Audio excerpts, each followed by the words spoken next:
Black power. Let's get it. I should actually face the camera. That would be cool. But I also got to monitor comments. Woo, woo, woo, woo. Y'all come in the room, come in the room. We talking some martial arts movies today, which I'm fucking excited for. Love these movies. Oh shit, let me go get my phone. Let me get my phone. Phone, phone, phone, phone. Whew. Oh damn, I'm self-critical. I had to get my phone. Okay. Black power, y'all. Like, share. Let's get it to 5 viewers, and then I'll just start talking my shit. Today we're gonna talk about the movie Ip Man and lots of shit like that. Whew. So we lost one. We going backwards, y'all. Like, share. Let's get it. Let's talk about kung fu movies. Jump on the comments too. Give me a black power. Rocking the communist red. You know what I'm saying? In the name of Maoist China. You feel me? Unlike bitch ass Ip Man. Black Power DP. You ever seen this movie? Ip Man? It's on Netflix. It's about Wing Chun. Shit brazy. 3 people. Let's get it to 5 people so I can get it. Let's start. 5 people. Okay. Bet. Black Power comrades. It's your boy Rob. Excuse the weird camera angle. I got a new camera. I'm getting used to it. This is another episode of ProperGander, a show brought to you by Black Hammer, a revolutionary organization. And in this show, we take different bits of media, mostly movies nowadays, because that's all I got time for. However, we take the media, we analyze it through a revolutionary lens, and pick out the parts that are fucking reactionary, white nationalist, pro-colonialism, you know what I'm saying? Pro that bullshit. Pro that shit I don't like. Just chopping it up. And today, what's on the chopping block is Ip Man. If you don't know, Ip Man is a martial arts movie starring Donnie Yen, very famous martial arts dude, super talented Asian brother. Love his movies. Love these movies. However, there are a lot of bullshit historical fallacies that obviously didn't happen, that serve a pro-imperialist, pro-capitalist agenda. So a lot of people have been messaging me. They say that they want me to analyze this movie, and I'm like, bet, I'm down. I always say, like, yeah, I'm down, but obviously I'm super fucking busy. However, I'm doing it in increments, you know what I'm saying? I just saw the first one, and I know that there's like 4 or whatever, and the next ones have more, like, have to do with, like, British people. I seen snippets of him, like, fighting a British dude, I guess. So that seems more easy to analyze, but we're starting with the first one, and the first one is all about, like, Ip Man, and Ip Man is a real historical dude. He actually exists. He is known for training Bruce Lee, which is cool, I guess. Like, I like his movies too, but it's like a biopic or whatever, with obviously like historical inaccuracies, little augmentations, little enhancers here and there that they put. So it's about Ip Man when he was in his like 20s or 30s. He's like chilling in this fucking mansion. He lives in the damn, I forgot the damn neighborhood, but he's in southern China, straight kicking it. He got him a boo thing. He's like married. He got him a jit, you know what I'm saying? Ip Chun. And he's really living a lavish life. He's in a mansion. He got all these fucking, he like sips tea, you know what I'm saying? Like he's living the high life or whatever. And everybody fucks with him. Black Power Camp. Everybody fucks with him in his hood or whatever. He's like a well-respected dude. And this place is just known to have a whole bunch of kung fu motherfuckers being up there. But everybody know that Ip Man is the baddest one. You know what I'm saying? Ip Man has the most hands. One day, a group of Chinese people from the north come into their neighborhood just asking for the smoke. You know what I'm saying? This dude, his name is Jin. He's from the north. He starts like beating the shit out of you review communist soups. I might fuck around and do that. I want to see that shit. I want to see that shit anyway. But yeah, the Jin comes in. He's like, "Hey, I heard that you was blase blah. What's up? Let's get it." And all the people be like, "All right, bet." And he like ends up beating the shit out of all these fucking different like martial arts masters in his school. Or not in his school, the fuck, in his neighborhood or whatever. And they're like chilling, drinking or like eating like some sort of noodles and shit like that. And the noodle man was like, "Bro, you ain't even did nothing yet. Everybody knows that Ip Man is the rawest one. Ip Man is that dude. You ain't even done shit unless you fought him." And he's just like, "I bet, let's go." So they go right to fucking Ip Man's house, acting a fucking fool. I was like, I cannot believe this dude. Like, he brings all his boys. They're all fucking rowdy. Ip Man is like, "You gotta go, bro." Ip Man's wife was not having it, bro. But then he started talking that shit. He was like, "Oh, Ip Man, you a simp. You a fucking simp, dude. I heard that Wing Chun is for bitches. Da da da da da." And Ip Man was just like, "Alright." So he just he like two-pieced him and shit. Like he really like dismantled the dude. The damn fight scenes are fucking awesome. You know what I mean? And everyone's like, "Yeah, Ip Man brought back honor to our fucking village." And there's like a time skip after like I guess they just established that he's like the rawest dude. There's like a time skip, and it goes to when the Japanese people invaded China. They invaded China. They took, like, Ip Man is not living the fucking dream no more. He's fucking poor. The Japanese people got him fucking mining coal and shit. He has, like, respiratory issues. His wife's sick. You know what I mean? His jit ain't got no education. Things are fucking terrible. So, under Japanese occupation or whatever, this one fucking Japanese general, like he just likes for shits and giggles likes to like challenge Chinese martial artists with his Japanese martial arts. He knows karate, right? And he'll give him a bag of rice if you attend or whatever. And Ip Man is on some shit like he's always like on some humble shit. Like he doesn't really like, you know what I'm saying, like woo woo. He doesn't like woo woo. But one day his friend goes to challenge the Japanese motherfuckers to a martial arts duel, and he fucking disappears. And Ip Man is like, what the fuck is going on? And it turns out that like when the Japanese people feel like they were being dishonored and shit like that, like they would just shoot the Chinese people, and that's why like some Chinese people got missing. And in a fit of rage, Ip Man was like, "I'm about to fuck all of y'all up. I'm about to fuck all of y'all up." He's like, "Okay, well, fight this dude." He's like, "No, I'm about to fight 10 of y'all at once. Let's go." And it's just like, bah, bah, bah, bah, bah, bah, bah, bah, bah. It's fucking awesome. I loved it. I love these kind of movies. Obviously, I'm hyped. It's the martial arts is super fucking cool. You know what I'm saying? But skipping ahead,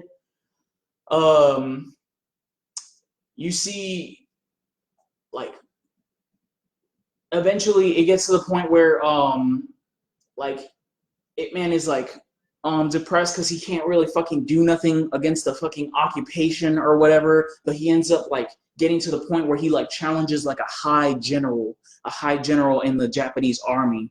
And just like how it went down or whatever, they went the dishonorable route and they shoot Ip Man, boom. But like it was like in a public place. Like he was like, dude, I'm gonna fuck you up in front of everybody.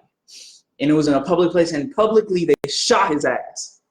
And that like enraged the people, and they stood up and fought the occupation of the Japanese imperialists. And yeah, that's how it motherfucking ends. So that was like my own synopsis or whatever. I'm not trying to get into like the deep details of this fucking movie because we're here to analyze the propagandistic elements, right? So first of all, let me say that it is true that Ip Man was living a very bougie fucking life, bro. Like Ip Man, like since he was 12, since he was fucking 12, he lived lavishly. You know what I'm saying? And when he was 12, his parents paid, like his parents were able to afford kung fu, to like teach him Wing Chun. You know what I'm saying? Like they sent him to a school to learn that shit because he's fucking bougie, dude. And even in his old age, like he was a pig, bro. He was a fucking bitch ass pig. And this is all shit that they don't fucking tell you about. They don't go into his youth in Ip Man. They like start when he's like already married and shit like that. But when he was growing up, he was a fucking bitch ass pig and a soldier in the army that fought against the communists, against like Maoist communists, you know? And that's fucking terrible. Like, dude, in this fucking movie, the Japanese imperialists come and he kung fu fights the head dude, and that's how it inspired the people to rise up against their occupation. But it's like that's not how the fuck that happens, bro. Like Mao fucking took out his oppressors. You get what I'm saying? But those are the people who you was fighting. That shit had me heated. Cause like it really goes to show that like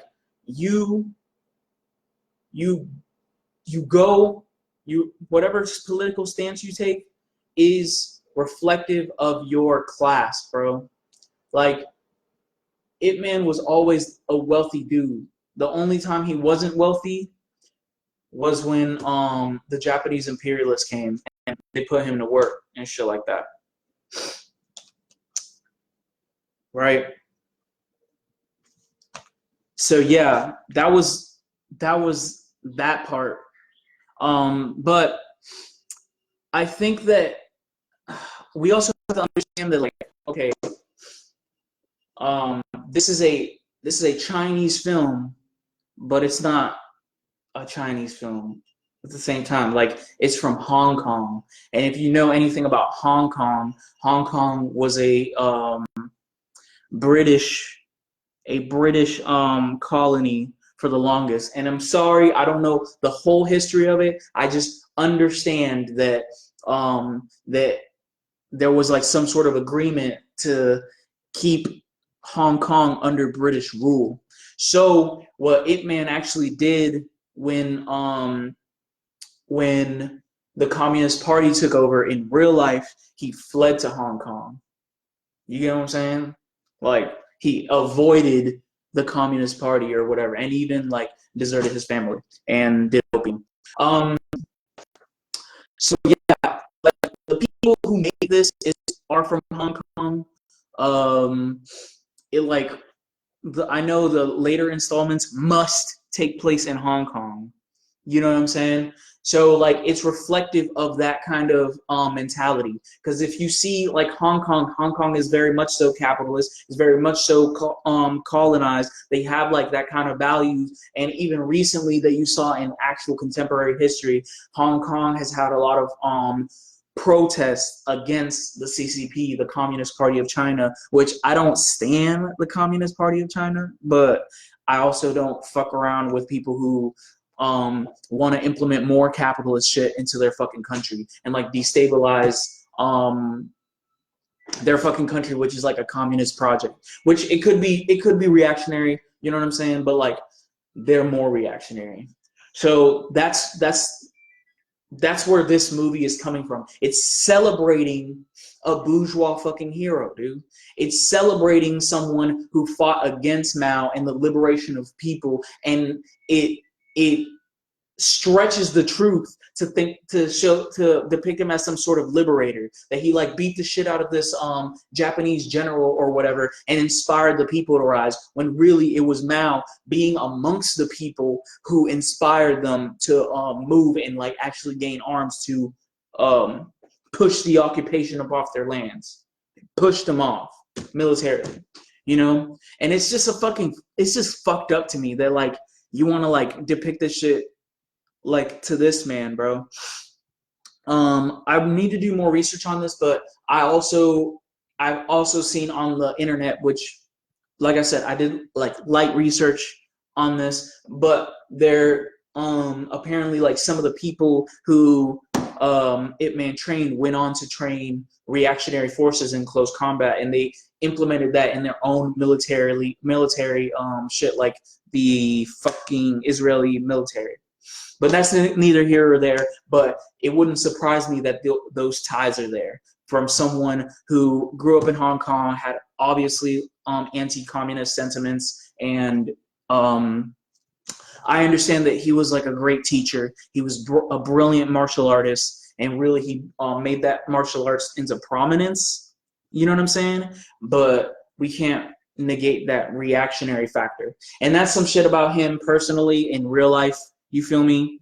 Like Alex says, the Hong Kong protests were reactionary as fuck. Literally, like they're talking about like Trump, come liberate us. Like, dude, Trump, like take it from me. You know, like that motherfucker's not trying to liberate you, bro. What you doing? But yeah, like I just wanted to make it understand that like this is a Hong Kong film. This is like a Hong Kong produced film from someone from Hong Kong, and it's nothing against Hong Kong and like oh, these people are blase blah, but like the context of it is very anti-communist, and they're putting up fucking this like fake ass hero. And like I already said it before, like when people think of history, they don't visualize like we're talking about Ip Man, by the way. When people think of history, 9 times out of 10, I know that I got like some real smart motherfuckers that watch my shit, because like we all be reading books so we can have a better understanding, but the general populace gets their understanding of history from movies, and that's just a fact. Like people think that that westerns are an accurate depiction of what it was back in the day, just because it's been propagated so much. It's not. And just like the westerns, this is like obviously from like the Eastern. This is obviously not. It's not an accurate historical depiction, but people will internalize it as it is accurate, and they'll always be like based on a true story. And I'm like, I guess it's based in a true story in the sense that like this man existed, but he didn't do none of that shit that he was talking about. So it's like, you know, yeah. So Ip Man was violently, probably very much so reactionary. He was part of the what's it called? I wrote it down somewhere. The Kuomintang. And I'm sorry if I mispronounce it, but the Kuomintang is the people who were fighting Mao in the Chinese Civil War. You know what I'm saying? And when they were defeated, they like fell back and congregated in Taiwan under under I don't like to use the term or whatever, but it was just one party. It was not the bank. It was not a bastion of democracy. You know what I'm saying? Like it was not a bastion of democracy, but it was supported, obviously, by the fucking U.S. government. And even more so, fun fact, they held a seat in the UN up until 1971. So they got defeated by the Communist Party of China under Chairman Mao. And then they were defeated. The Communist Party of China became the ruling government, the ruling party of China, and it was not recognized as so by the UN until 1971. Martin says, we need communist martial arts heroes. I need that so much. I need it so much, bro. Because, like, I fuck with this movie, but now learning about Ip Man, I'm just like, bro, I cannot fuck with you, dog. I really can't, bro. I can't stand. We don't stand Ip Man. These movies are cool as fuck. Wing Chun is fucking awesome. But no. No. Okay, but back to the subject at hand. Besides the historical inaccuracies, I think that there's a powerful lesson to learn in the Ip Man movies, right? Check me out. Ip Man was a stand-up dude in this movie.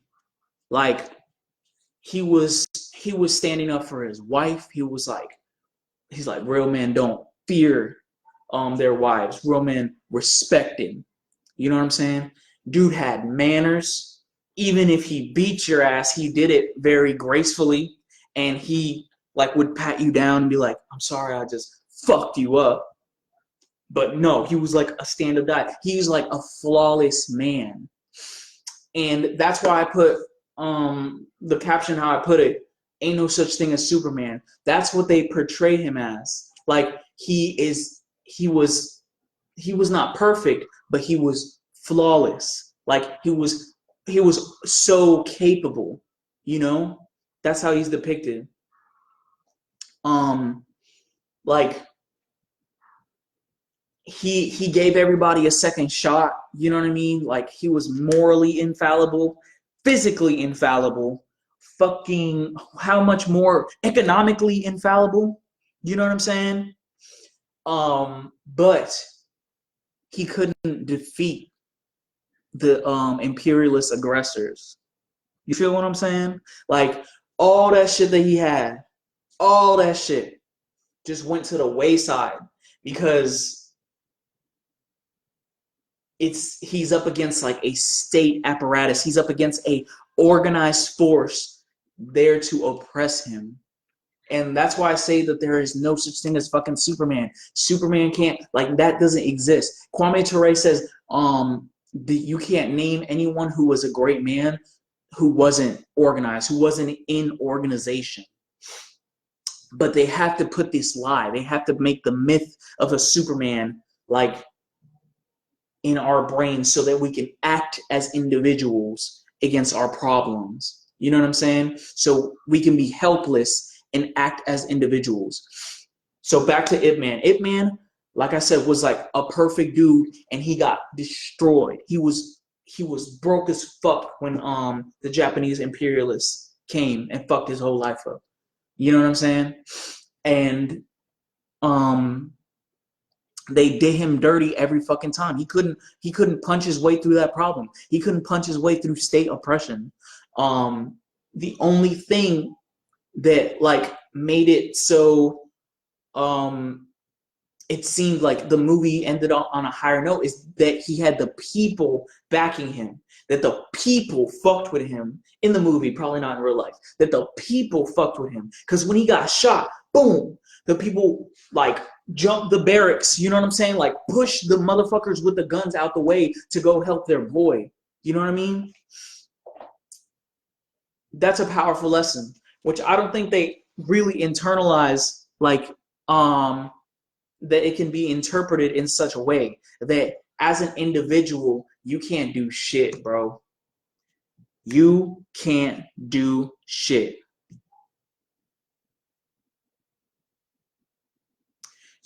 Because Donnie Yen's Ip Man was the strongest dude, was the smartest dude, was the nicest dude, was the dude with the dumbest hands in all the fucking land. You know what I'm saying? Had motherfuckers from North China coming down to like throw hands with him and shit like that. He was the rawest dude, but he still couldn't free his people, and that broke him. It made him like depressed and shit like that. Don't make me depressed because I'm a fucking commie. And I understand that it's not a matter of fighting. It's not a matter of fighting as an individual. It's about being amongst the people like, hey, this shit gotta change. You know what I'm saying? And the more people do that, more people are like, he's right, bro. This shit gotta change. They start talking, we can get together, organize some shit, and when you get the masses on your side, that's it. You can't be occupied by no motherfucking outside force. You can't be occupied with an outside force if you have the masses of people making it impossible for them to do so. But they don't have that answer in this movie because they come from a point of individualism. They uphold the individual. They uphold the individual as the you know what I'm saying? Like the highest you can be, you know? They're like, even though he ended up fucked over, but like they would still, like, in the script, they would highlight just how brave he was. Like in oppression, like he wouldn't, like they even offered him some like sideways like deal, be like, look, bro, if you throw this fight, you know what I'm saying, I'll let your family go. If you throw this fight, bro, like I'll protect you, this is that. You can get all the rights you want, blah, blah, blah. And he was like, no. You know what I'm saying? He was like honorable as fuck. So they're like highlighting what he did as an individual to make it seem like that's like a proper way to deal with oppression. Am I making sense? Y'all let me know if I'm making sense. Hit them likes. I'm gonna read these comments. Sid, what's happening? It's itself. Yes, man was very humble in the fucking films, and he had no reason to be. They just wrote him like amazingly. They wanted to show that like he's a man of valor as well as capacity. Betty says, "Wow, so glad you reviewed this. Did not think you would take this stance." What do you mean this stance? I will have to watch this review from the beginning. Please do. Sid said it's how you fight. Many different ways to fight. Many different ways to fight, but not all are effective. Alex, here we go, my dog Alex. Bougie heroes ain't real heroes. Like, imagine if a Cuban guerrilla defected to the U.S. and beat wholesale ass against the state to live his dream of becoming a gangster in Miami. Goofy as fuck, bruh. And those motherfuckers probably exist. Itzel, I'm sorry if I'm fucking up your name. I don't mean it. My tongue is colonized. Which movie will be reviewed next? You tell me. I'm about to watch the rest of